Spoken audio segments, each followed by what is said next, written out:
राधे राधे दोस्तों, क्या आपको पता है भारत के राज्य आंध्र प्रदेश का तिरुपति बालाजी मंदिर, जिसे दुनिया का सबसे अमीर मंदिर माना जाता है।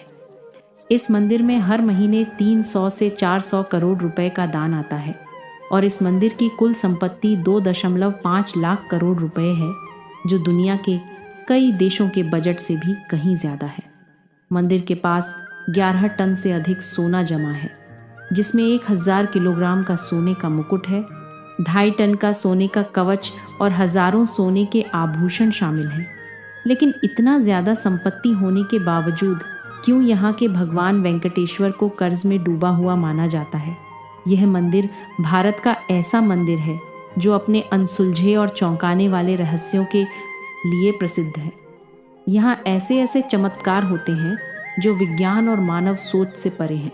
ये मंदिर भगवान विष्णु के एक अवतार वेंकटेश्वर को समर्पित है और कहा जाता है कि यहाँ जो मूर्ति है वह खुद से प्रकट हुई है। इस मूर्ति के रहस्य भी चौंकाने वाले हैं। दोस्तों, मैं वनिता आपका हमारे भक्ति बिट्स ठाकुर जी इस चैनल पर स्वागत करती हूँ। आज मैं आपको ऐसे ही रहस्य को बताने वाली हूँ जो शायद ही आपने पहले कभी सुने हो।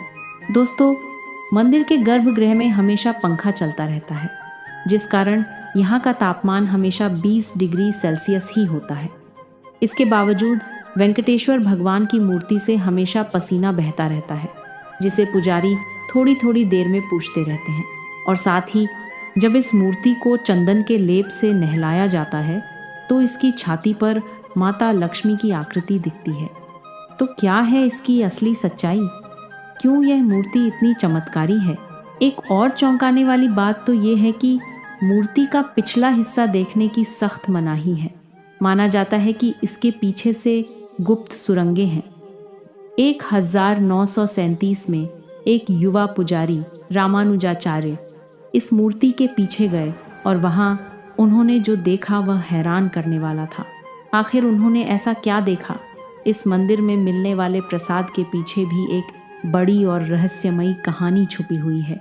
यहाँ हर दिन 3 लाख से 5 लाख लड्डू बनते हैं और सारे लड्डू का स्वाद और वजन एक समान होता है। परंतु उससे भी ज़्यादा चौंकाने वाली बात तो ये है कि इस मंदिर में इस्तेमाल होने वाली सारी चीज़ें एक रहस्यमयी गांव से आती हैं, जो कि इस मंदिर से 23 किलोमीटर दूर हैं। लेकिन आज तक इस गांव में कोई नहीं जा पाया। आखिर इसके पीछे क्या रहस्य है?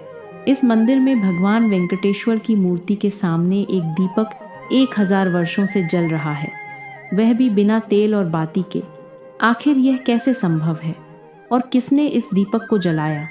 आगे जब मैं इस दीपक की सच्चाई बताऊंगी तो आप भी हैरान रह जाएंगे।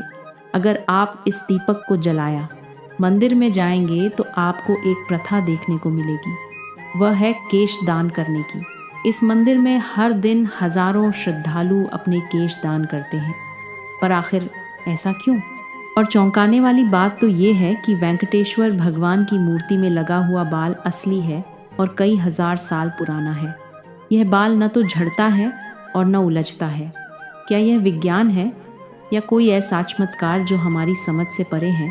अब सबसे मुख्य प्रश्न यह आता है कि मंदिर का निर्माण किसने और कब कराया? यह सबसे ज़्यादा कठिन सवाल है जिसने इतिहासकारों को चौंका कर रख दिया है। 1987 में जब ASI यानी कि आर्कियोलॉजिकल सर्वे ऑफ इंडिया के इतिहासकारों ने इस मंदिर की उम्र पता करने के लिए कार्बन डेटिंग की, तो अचानक उनके सारे उपकरणों ने काम करना बंद कर दिया। तो क्या यह मंदिर अपने रहस्यों को सुरक्षित रखने के लिए खुद को बचाता है? इस मंदिर में की गई भविष्यवाणियाँ भी चौंकाने वाली हैं, जो आज सच हो रही हैं। माना जाता है कि मंदिर की कई ऐसी सच्चाइयाँ हैं जिन्हें आम लोगों से छिपाया जा रहा है। 2020 में नासा के प्रोजेक्ट गरुड़ के तहत तिरुपति पहाड़ियों का अध्ययन किया गया और इस विश्लेषण में उन्होंने जो पाया उसने नासा के वैज्ञानिकों को भी हैरान कर दिया। लेकिन इस रिपोर्ट को प्रकाशित करने से पहले ही बंद कर दिया गया। आखिर ऐसा क्या था उस रिपोर्ट में? साल 2035 को लेकर जिसने सबको चौंका दिया। इस मंदिर के पास 11 टन से अधिक सोना है और वेंकटेश्वर भगवान की मूर्ति को पहनाया गया मुकुट ही 1000 किलोग्राम का है, लेकिन रहस्यम ही है। इस मुकुट में लगी कृष्ण मणि, जो कि कोहिनूर से भी कहीं ज़्यादा महंगी है, आखिर क्या है इस मणि की सच्चाई? क्या ये वही मणि है जिसका जिक्र विष्णु पुराण में कौस्तुभ मणि के रूप में किया गया है? ऐसे ना जाने और भी कितने रहस्य हैं जो आपके कल्पना से कहीं परे हैं। लेकिन आज की इस वीडियो में हम आपको उन सारे रहस्यों की सच्चाई बताने वाली हैं जो कि आपको नहीं किसी किताब में मिलेगी और नहीं इंटरनेट पर। हम उतरेंगे इतिहास के उन अंधेरे कुओं में जिसका रहस्य आप सबसे छिपाया गया है। लेकिन उससे पहले अगर चैनल पर नए हैं तो वीडियो को लाइक करके चैनल को सब्सक्राइब ज़रूर कर लें। तो चलिए अब चलते हैं तिरुपति बालाजी की रहस्यमयी यात्रा पर। कहा जाता है कि इस मंदिर का निर्माण विजयनगर साम्राज्य के महान शासक कृष्णदेव राय ने करवाया था, पर यह सच नहीं है। इस मंदिर में वेंकटेश्वर भगवान की मूर्ति कहाँ से आई और इस मंदिर का निर्माण कब और किसने कराया, यह जानने के लिए हमें एक पौराणिक कथा को समझना होगा। इस कथा के अंत तक आपको मंदिर के रहस्यों की आधी सच्चाई खुद ब खुद समझ आ जाएगी। तो इस कथा को अंत तक ज़रूर देखें, क्योंकि यह आपको एक रहस्यमयी दुनिया की ओर ले जाने वाली है। पौराणिक कथाओं के अनुसार प्रलय के उस भयावह दौर की बात है जब समस्त पृथ्वी जल मग्न हो गई थी। पौराणिक ग्रंथों में वर्णित है कि पवन देव ने अपने उग्र रूप में इतनी प्रचंड गति से उड़ान भरी कि आकाश के बादल फट पड़े और ऐसा वर्षा का प्रकोप शुरू हुआ जिसने धरती को पूरी तरह जल में डुबो दिया। ऐसे में समस्त सृष्टि को संकट से उबारने के लिए भगवान विष्णु ने आदि वराह का अवतार धारण किया। उस दिव्य वराह ने अपने विशाल दांतों से संपूर्ण पृथ्वी को जल के गर्भ से बाहर निकाला और उसे पुनः स्थापित किया। इसके बाद सृष्टि पर पुनः जीवन का निर्माण करने के लिए ब्रह्मा जी ने विष्णु जी से अनुरोध किया कि वे यहीं रुकें, जिसके बाद विष्णु ने अपने वराह रूप को परिवर्तित कर एक नया दिव्य स्वरूप धारण किया। 4 भुजाओं वाला एक तेजस्वी स्वरूप जो साक्षात भगवान विष्णु का ही रूप था। इस स्वरूप में वे भूदेवी के साथ तिरुमला की पहाड़ियों पर निवास करने लगे। यहाँ उन्होंने मानव जाति को ध्यान योग और कर्म योग का ज्ञान देना शुरू किया। समय बीतता गया और कल युग का आगमन हुआ। तब विष्णु इस लोक को छोड़ अपने बैकुंठ धाम वापस लौट गए, जिससे ब्रह्मा जी काफ़ी चिंतित हो गए और उन्होंने नारद से अनुरोध किया कि वे श्री हरि विष्णु को वापस पृथ्वी पर लाएं। इसके बाद नारद जी गंगा किनारे पहुँचे। वहाँ उन्होंने देखा कि कुछ साधुगण एक गंभीर विषय पर चर्चा कर रहे थे। वे यह निर्णय नहीं कर पा रहे थे कि उनके यज्ञों का फल किस देवता को अर्पित किया जाए। तब नारद मुनि के सुझाव परमहर्षि भृगु ने त्रिदेव की परीक्षा लेने का निश्चय किया। सबसे पहले वे ब्रह्मा के पास गए, पर उस समय ब्रह्मा अपनी सृष्टि के निर्माण कार्य में व्यस्त थे, जिससे महर्षि काफ़ी क्रोधित हुए और वहाँ से चले गए। जिसके पश्चात महर्षि शिव जी के पास पहुँचे। भगवान शिव ने जैसे ही महर्षि भृगु को देखा, वे प्रसन्न होकर उनका आलिंगन करने के लिए आगे बढ़े, किंतु भृगु ने उनके आलिंगन को स्वीकार करने से इनकार कर दिया और कहा, हे महादेव, आपने सदैव ही धर्म और वेदों की मर्यादाओं का उल्लंघन किया है। आप दुष्ट राक्षसों और असुरों को ऐसे वरदान देते हैं जिससे संपूर्ण सृष्टि को संकटों का सामना करना पड़ता है, इसलिए मैं आपका आलिंगन स्वीकार नहीं कर सकता। ये सुनकर शिव क्रोधित हो उठे, किंतु माता पार्वती ने उन्हें शांत कर दिया। अंत में महर्षि भृगु बैकुंठ पहुँचे, जहाँ भगवान विष्णु शयन कर रहे थे और देवी लक्ष्मी उनके चरण दबा रही थी। भृगु ने क्रोध में आकर भगवान विष्णु की छाती पर जोरदार लात मारी, किंतु विष्णु ने शांत भाव से उठकर न केवल महर्षि से क्षमा मांगी, बल्कि उनके चरण दबाने लगे और पूछा, महर्षि, आपके कोमल चरणों को मेरे कठोर हृदय से चोट तो नहीं लगी? भगवान विष्णु की इस अद्भुत विनम्रता और सहनशीलता को देखकर महर्षि भृगु अत्यंत प्रसन्न हुए और उन्होंने घोषणा की कि अब से सभी यज्ञों का फल केवल भगवान विष्णु को ही प्राप्त होगा। इस घटना के बाद श्री हरि विष्णु ने तो भृगु को क्षमा कर दिया, पर इस अपमान से माता लक्ष्मी काफ़ी क्रोधित हो उठी। उन्हें अपने पति का ये अपमान सहन नहीं हुआ और उन्होंने भगवान विष्णु से भृगु ऋषि को श्राप देने के लिए कहा, परंतु विष्णु तो धैर्य और क्षमा के सागर थे, इसलिए उन्होंने ऐसा नहीं किया। इसके परिणाम स्वरूप माता लक्ष्मी ने बैकुंठ लोक का त्याग कर दिया और तपस्या करने धरती लोक पर आ गई। वे कोल्हापुर नामक स्थान पर ध्यान करने लगी। इस बात से विष्णु जी अत्यंत दुखी हो गए। उन्हें बैकुंठ में सूनापन महसूस होने लगा। इसके पश्चात उन्होंने भी बैकुंठ को छोड़ दिया और धरती पर माता लक्ष्मी की खोज में निकल पड़े। वे घने जंगलों में भटकते, नदियों के तट पर रोते, पर्वतों की चोटियों से पुकारते, किंतु लक्ष्मी का कहीं पता नहीं चला। थक हार कर वे वेंकटेश्वर पर्वत में एक वृक्ष के नीचे स्थित विशाल चींटी की बाम्बी के आश्रय में विश्राम करने लगे। उनकी यह दशा शिव और ब्रह्मा से देखी नहीं गई और उन्होंने उनकी सहायता करने का निश्चय किया। इसके बाद शिवजी और ब्रह्मा जी ने गाय और बछड़े का रूप धारण किया और माता लक्ष्मी के पास पहुँचे। माता लक्ष्मी ने उन दोनों को उस समय के शासक शोल राजा को सौंप दिया।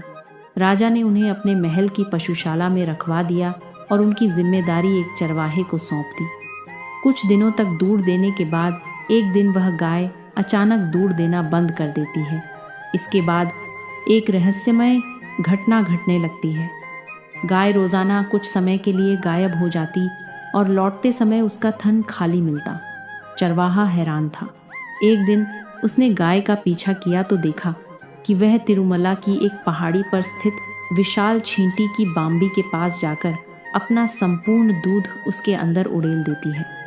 जब उसने ध्यान से देखा तो आश्चर्यचकित रह गया। उस बाम्बी के भीतर स्वयं भगवान विष्णु विराजमान थे, जो उस दूध को पीकर अपनी भूख मिटा रहे थे।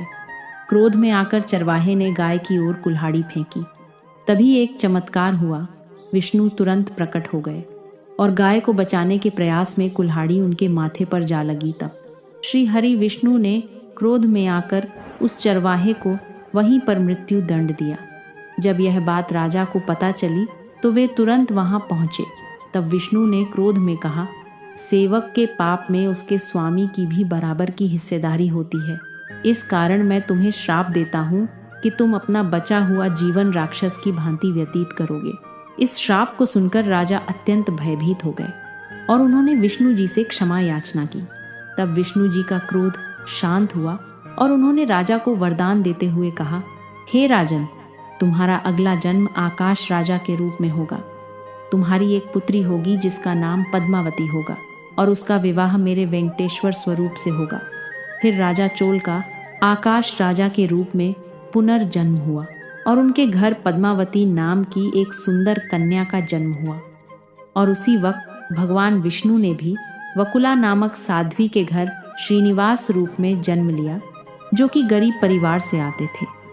अब धीरे धीरे दोनों की उम्र बढ़ने लगी और देखते ही देखते वे शादी के लायक हो गए। एक दिन पद्मावती अपने कुछ सखियों के साथ वन में घूम रही थी। उसी वक्त अचानक के एक गुस्से से तिल मिलाया। जंगली हाथी बड़ी ही तेजी से उनकी ओर बढ़ा। वे काफी डर गई, लेकिन तभी वहां श्रीनिवास आ पहुंचे और उसकी रक्षा की। इससे पद्मावती काफी प्रभावित हुई और दोनों ने एक ही नज़र में एक दूसरे को पसंद कर लिया। ये बात पद्मावती ने अपने पिता आकाश राजा को बताई। शुरू में तो उन्होंने साफ मना कर दिया, क्योंकि श्रीनिवास काफ़ी निर्धन परिवार से थे। पर रात में राजा आकाश के सपने में भगवान विष्णु आए और उन्हें अपने वरदान के बारे में बताया, जिसके पश्चात राजा आकाश श्रीनिवास और पद्मावती के विवाह के लिए मान गए। लेकिन जब दोनों का विवाह हुआ तब एक शर्त रखी गई कि वर पक्ष को वधू पक्ष को कुछ धन राशि देनी होगी। परंतु श्रीनिवास तो काफ़ी गरीब परिवार से थे, जिस कारण उन्होंने धन के स्वामी कुबेर से कुछ धन उधार लिया और उन्होंने कुबेर से यह वादा किया कि वह यह धन कल युग के अंत तक चुका देंगे। और इसी कारण आज भी श्री वेंकटेश्वर को कर्ज में डूबा हुआ माना जाता है और यहाँ आने वाले श्रद्धालु अपनी कमाई का कुछ हिस्सा भगवान को दान करते हैं, ताकि वे उनका कर्ज जल्द से जल्द चुका सकें।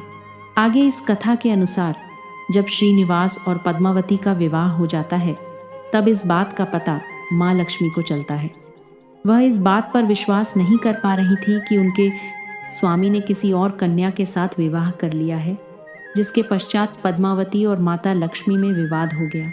ये विवाद काफ़ी ज़्यादा बढ़ गया, जिसके बाद श्रीनिवास ने अपने आप को मूर्ति में बदल लिया और यही मूर्ति आज तिरुपति बालाजी में श्री वेंकटेश्वर के रूप में पूजी जाती है। माना जाता है कि अपने पति को मूर्ति में परिवर्तित होता देख माता लक्ष्मी और पद्मावती को अपनी गलती का एहसास हुआ और वे दोनों भी श्रीनिवास की मूर्ति में समा गई, जिस कारण आज भी जब भगवान वेंकटेश्वर की मूर्ति को स्नान कराया जाता है तब उनके सीने में माता लक्ष्मी और पद्मावती की छवि दिखती है। और इसी कारण भगवान के स्नान के बाद पुजारी उन्हें नीचे धोती पहनाते हैं और ऊपर के शरीर को साड़ी से सजाया जाता है। ये भगवान विष्णु और माता लक्ष्मी के चमत्कारों का जीवित प्रमाण है।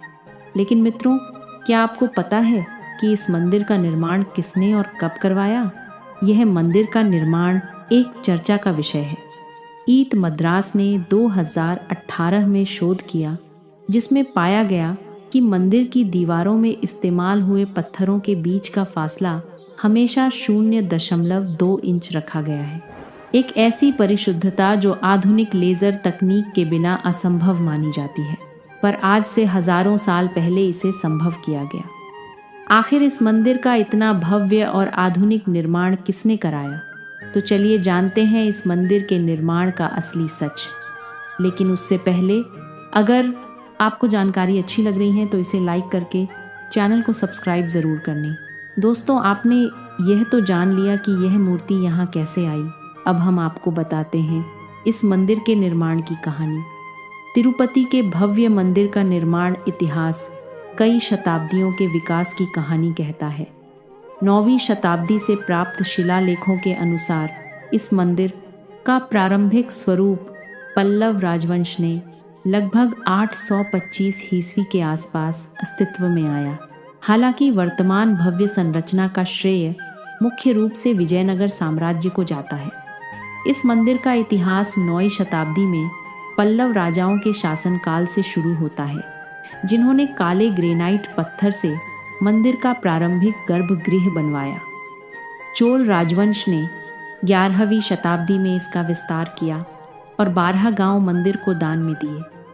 मंदिर को वास्तविक भव्यता मिली विजयनगर साम्राज्य के शासनकाल में। सम्राट कृष्णदेवराय ने 1509 से 1239 के बीच स्वर्ण गोपुरम का निर्माण करवाया और 30 गांव मंदिर को अर्पित किया। मराठा शासक रघुनाथ राव पेशवा ने 1750 में चांदी का विशाल सिंहासन दान दिया। ब्रिटिश काल में मंदिर का प्रबंधन महंतों के पास रहा। 1933 में स्थापित टीटीडी आज 300 से अधिक मंदिरों का संचालन करता है। मंदिर परिसर में 1200 से अधिक शिलालेख और ASI द्वारा खोजी गई 10वीं शताब्दी की गुप्त सुरंगें इसके ऐतिहासिक महत्व को प्रमाणित करती हैं। वर्तमान में ये विश्व के सबसे धनी मंदिरों में से एक है, जहां प्रतिवर्ष लाखों भक्त दर्शन के लिए आते हैं। ये सारी बातें ये बताती हैं कि इस मंदिर को किसी भगवान या किसी एक राजा ने नहीं बनवाया। इस मंदिर का निर्माण कई सालों में अनगिनत राजाओं द्वारा करवाया गया और इसके निर्माण में कई रहस्य छिपे हैं, जिसमें गुप्त सुरंगों का रहस्य सबसे खास है। माना जाता है कि यहाँ 7 गुप्त सुरंगें हैं, जिसमें से ब्रह्मास्त्र सुरंग, स्वर्ण बंदर मार्ग और काला पानी सुरंग मुख्य हैं। लेकिन इनको जानने से पहले हम मंदिर के खजाने के बारे में जानते हैं।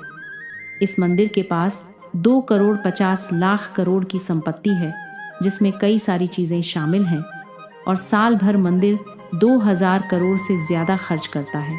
आखिर मंदिर इस पैसे को कहाँ खर्च करता है और हर साल इतना खर्च करने के बावजूद आखिर मंदिर का पैसा 10 गुना ज़्यादा तेज़ी से कैसे बढ़ता जा रहा है और यह पैसा कहाँ रखा गया है?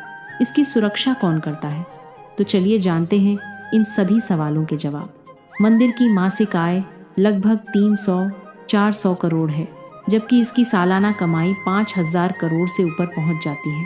इस मंदिर के पास 11 टन से अधिक सोने का खजाना है, जिसमें 1000 किलोग्राम का मुकुट और 2.5 टन सोने का कवच है। साथ ही और भी कई सोने के आभूषण हैं। 2022 में एक भक्त ने 1000 किलो सोना दान किया, जो एक ही दिन में किसी मंदिर को मिला सबसे बड़ा दान बन गया। इस मंदिर के सोने की रखवाली और मैनेजमेंट की जिम्मेदारी टीटीडी यानी कि तिरुमला तिरुपति देवस्थानम के पास है। और इस मंदिर के पास सिर्फ सोना ही नहीं बल्कि 43 एकड़ ज़मीन, शेयर मार्केट में 10 करोड़ रुपए का निवेश और दुनिया भर में 12 बैंक अकाउंट्स हैं। और इन सारे पैसों को संभालने के लिए एटीटीडी ने एक भूमिगत वॉल्ट बनाया है, जिसकी सुरक्षा भारतीय रिजर्व बैंक बिल्डर शाह जितनी सख्त है कि आप जानते हैं कि इस वॉल्ट को खोलने के लिए 3 अलग अलग लोगों की अंगुलियों के निशान चाहिए। लेकिन सबसे बड़ा सवाल ये है कि ये सारा पैसा कहाँ जाता है। दरअसल मंदिर हर साल 2000 करोड़ रुपए से ज़्यादा सामाजिक कल्याण पर खर्च करता है, जिसमें शामिल है अन्नदान, जो कि इस मंदिर का सबसे बड़ा प्रोजेक्ट है। हर दिन 3-4 लाख भक्तों को मुफ्त भोजन दिया जाता है। बाकी मंदिर 20 से ज़्यादा मेडिकल कॉलेज और हॉस्पिटल्स भी चलाता है, जहां गरीबों का मुफ्त इलाज किया जाता है। 300 से ज़्यादा स्कूल और कॉलेज, जहां 50 से ज़्यादा बच्चों को फ्री शिक्षा प्रदान की जाती है। ऐसे और भी कई कल्याणकारी काम किए जाते हैं। अब सवाल ये है कि इतना खर्च करने के बाद भी मंदिर दिनों दिन इतना ज़्यादा अमीर कैसे होता जा रहा है। इसके पीछे की सच्चाई ये है कि मंदिर सिर्फ पैसे खर्च नहीं करता बल्कि निवेश भी करता है। 12 करोड़ से ज़्यादा मंदिर ने फिक्स डिपॉजिट में जमा कर रखा है, जहां से सालाना मंदिर को 800 करोड़ रुपए का मुनाफा होता है।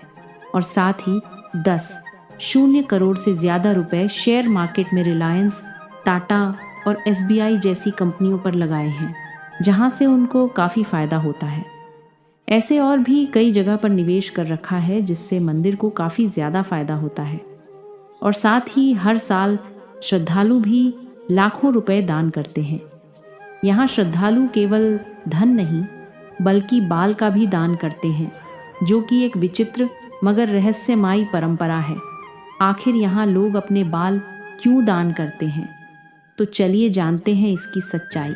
कथाओं के अनुसार जब उस चरवाहे ने भगवान विष्णु के सर पर कुल्हाड़ी मारी, जिससे उनके माथे में गहरी चोट आई और उनके बाल भी कट गए, और जब गंधर्व राजकुमारी नीला देवी ने यह देखा तो उन्होंने बिना कुछ सोचे समझे अपने लंबे खूबसूरत बाल काटकर विष्णु जी के सर पर जोड़ दिए। बाल एक स्त्री की बाहरी खूबसूरती का एक अहम हिस्सा होता है, लेकिन नीला देवी ने बिना कुछ सोचे अपने बाल विष्णु जी को दान कर दी हैं, जिससे विष्णु जी काफ़ी प्रभावित हुए और यह घोषणा की कि जो भी तिरुपति में आकर अपने बाल दान करेगा उसकी सारी मनोकामनाएं पूर्ण होंगी। इस कारण वर्ष आज भी बड़ी संख्या में भक्त यहाँ में आते हैं और अपने बाल दान करते हैं। माना जाता है कि यहाँ की वेंकटेश्वर भगवान की मूर्ति में जो बाल है वो नीला देवी के ही है, जो कि हजारों सालों से जिंदा है। ये ना तो झड़ते हैं और ना ही उलझते हैं। जब भक्त मंदिर में केश दान करते हैं तो यहाँ के कर्मचारी उन बालों को इकट्ठा करते हैं, फिर उन्हें धोकर और साफ करके हेयर विक्स और हेयर एक्सटेंशन बनाए जाते हैं और बाद में इन्हें बेच दिया जाता है। इन बालों को विदेशों में बेचकर मंदिर महीने के लगभग 20 लाख रुपए कमाता है, क्योंकि माना जाता है कि विदेशों में भारतीय बालों की काफ़ी ज़्यादा डिमांड है। अब हम जानने वाले हैं वो रहस्य जो विज्ञान और आपकी सोच से परे है, मूर्ति के पीछे का रहस्य। आखिर क्या है इसके पीछे और क्या है गुप्त सुरंगों का रहस्य? तो चलिए जानते हैं। 1937 की वो भयावह रात, जब एक युवा पुजारी रामानुजाचार्य ने जिज्ञासावश मूर्ति के पीछे जानने की कोशिश की, अगले ही दिन उसकी आंखों की रोशनी चली गई और जुबान लकवा ग्रस्त हो गई। आज भी मंदिर के रिकॉर्ड्स में ये घटना दिव्य शाप के रूप में दर्ज है। क्या ये सच में कोई अलौकिक घटना थी या फिर मूर्ति के पीछे छुपा है कोई ऐसा रहस्य जिसे मानव आंखें नहीं देख सकती? इसे लेकर वाल्मीकि रामायण में एक चौंकाने वाला तथ्य मिलता है, जिसके अनुसार मूर्ति का पिछला हिस्सा ब्रह्मांडीय ऊर्जा का केंद्र है। इसे वैकुंठ का द्वार कहा गया है, जहाँ से आध्यात्मिक और भौतिक संसार जुड़ते हैं। मंदिर के वरिष्ठ पुजारी श्री निवासाचार्य ने 2018 में एक इंटरव्यू में बताया, रात के समय जब मैं अकेले गर्भगृह में होता हूँ तो मूर्ति के पीछे से किसी के सांस लेने की आवाज़ सुनाई देती है, जैसे कोई जीवित हो। इसके साथ ही 2005 में एक पुजारी ने दावा किया कि उसने मूर्ति के पीछे एक नीली रोशनी देखी और फिर 2011 में इंफ्रारेड कैमरा लगाने की कोशिश की गई, लेकिन वो अचानक फेल हो गया। 2019 में ईट मद्रास के वैज्ञानिकों ने एक चौंकाने वाला खुलासा किया, जिसके अनुसार मूर्ति का पिछला हिस्सा रेडियो एक्टिव गुण दिखाता है, जिस कारण जब मूर्ति पर लाइट पड़ती है तो वहाँ अजीब तरंगे गूंजती हैं। पर यह केवल एक थ्योरी है, इसकी असली सच्चाई विज्ञान आज भी नहीं समझ पाया। लेकिन धर्म ग्रंथों के अनुसार यहाँ दूसरे लोक में जाने के लिए कई गुप्त सुरंगें हैं। जनवरी 2022 रात के 2 बजे जब ASI की एक टीम ने मंदिर के नीचे गुप्त सुरंग का दरवाज़ा खोला तो उनके सामने जो हुआ वह आज भी राज का विषय है। जैसे ही उन्होंने अंदर कदम रखा, सभी टॉर्च एक साथ बंद हो गए और उनके रेडियो डिवाइस से एक अजीब सी सिसकी की आवाज़ आई। अगले ही पल टीम लीडर डॉक्टर रवि ने खुदाई रोकने का आदेश दे दिया। क्या उन्होंने वहाँ कोई अलौकिक शक्ति देखी थी या फिर कोई ऐसा प्राचीन रहस्य जिसे दबाना ज़रूरी था? धर्मशास्त्रों के अनुसार यहाँ 7 सुरंगें हैं, जिसमें से 3 मुख्य हैं। पहली ब्रह्मास्त्र सुरंग। माना जाता है कि इस सुरंग के अंत में एक ऐसा शक्तिशाली अस्त्र है जिसे इस्तेमाल करने वाला सबसे ज़्यादा शक्तिशाली बन जाएगा। 1993 में ब्रिटिश इंजीनियरों ने इसे खोजने की कोशिश भी की थी, लेकिन उस खोज के दौरान 5 इंजीनियर रहस्यमय रूप से गायब हो गए, जिसके बाद उन्होंने ये खोज रोक दी। दूसरी सुरंग है स्वर्ण बंदर मार्ग। माना जाता है कि विजयनगर साम्राज्य के राजा कृष्णदेव राय ने यहाँ 500 टन सोना छिपाया था और जब 2018 में ग्राउंड पेनेट्रेटिंग रडार सर्वे किया गया तो यहाँ कई अकल्पनीय और अद्भुत धातुएं मिली। अब तीसरी सुरंग, जिसे काला पानी सुरंग कहा जाता है, इसके अंदर एक अज्ञात काले पानी जैसा तरल पदार्थ भरा हुआ है, जिसकी 2001 में सैंपल लिया गया और जब लैब टेक्नीशियन ने इसकी जांच करने की कोशिश की तो उनकी आंखों की रोशनी चली गई। आखिर ऐसा कैसे हुआ? तिरुपति बालाजी की रहस्यमयी कहानियां यहीं समाप्त नहीं होती। असली चौंकाने वाला रहस्य तो भगवान की मूर्ति से निरंतर बहने वाला पसीना है। मंदिर परिसर में पंखे लगातार चलते रहते हैं क्योंकि बालाजी की मूर्ति से निरंतर गर्मी निकलती रहती है। इसी कारण मूर्ति हमेशा पसीने से तर रहती है। पुजारी नियमित रूप से मूर्ति को कपड़े से पोंछते रहते हैं, परंतु कुछ ही देर में मूर्ति फिर से पसीने से भीग जाती है। इसके अलावा मूर्ति से समुद्र की लहरों जैसी गूंजती आवाज़ें सुनाई देती हैं, जिसे भक्त मूर्ति के जीवित होने का प्रमाण मानते हैं। स्थानीय मान्यता के अनुसार बालाजी के चरणों से वैकुंठ की पवित्र नदी विरजा प्रवाहित होती है। मंदिर परिसर में स्थित भावी कुआं भी इसी नदी से जुड़ा हुआ माना जाता है। ये सभी चमत्कारिक तथ्य भक्तों के विश्वास को और दृढ़ करते हैं कि यहाँ स्वयं भगवान विष्णु निवास करते हैं, जिस कारण तिरुपति को कलयुग का वैकुंठ कहा जाता है। इन सब के अलावा सबसे ज़्यादा चौंकाने वाली बात तो ये है कि बालाजी की मूर्ति के सामने हजारों वर्षों से एक दीपक निरंतर जल रहा है, वो भी बिना किसी तेल और बाती के। आखिर इसके पीछे क्या सच्चाई है और क्या है उस अद्भुत गांव का रहस्य जहां से बालाजी मंदिर की सामग्री आती है, लेकिन आज तक उस गांव तक कोई नहीं पहुंच पाया। आखिर ऐसा क्यों? तो चलिए जानते हैं उस रहस्य को जो आपको होश उड़ा देगा। 1000 साल से जल रही वो लौ जिसने वैज्ञानिकों को हैरान कर दिया है।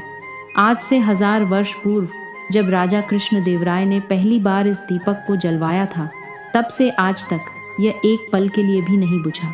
ये कोई मिथक नहीं बल्कि TTD के ऐतिहासिक रिकॉर्ड्स में दर्ज सच्चाई है।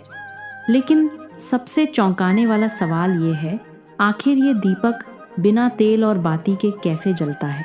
2017 में डार्डी की एक टीम ने इसकी रिसर्च की तो पाया कि यह दीपक एक अमृत तुल्य नामक तेल से जलता है, जो हिमालय की जड़ी बूटी से बनाया जाता है और इसकी बाती देवदार वृक्ष की छाल से बनी है, जो हजारों वर्षों तक नहीं जलती बल्कि धीरे धीरे रूपांतरित होती है।